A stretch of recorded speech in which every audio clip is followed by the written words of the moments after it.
sinabi. Ayusin mo magmaneho. Hawakan mo ng dalawang kamay yung manubela. Hindi ganyan mag-drive. Opo. Tapos, kung hindi ka pa sasabihin, hindi ka mag-seatbelt. Opo. Oh, tignan mo yan. Dapat binubusinahan mo. Opo. Hindi ka tumitingin sa dinadaanan mo eh.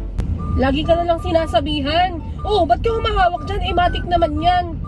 Ano ba naman yan, Maui? Nakakainis na. Opo.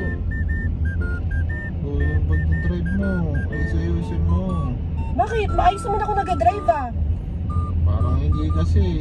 May Ano nararamdaman hindi? kaya ito, tignan mo, nagpas ka lang sa buhay. Eh sige, gusto mo dun sa lubak-lubak, ikita mo yung mga side parking dito. Ano, ako mag-a-adjust sa kanila? Siyempre, saka check mo rin, baka mamaya may tumawid na bata ka, tulad niyan. Ewan ko sa'yo, ako yung nag-drive dito, Maui. Bakit ba? Alam ko yung ginagawa ko. Huwag mo akong pinapakailamanan. O yung pusa, tatamaan mo po. Anong tatamaan? Nakikita ko yan, Maui. Dalawang mata yan. Apat pa nga, may salamin pa nga, di ba? O sige na. Ano bang pinapakailaman mo? Ha? Sige, ikaw na.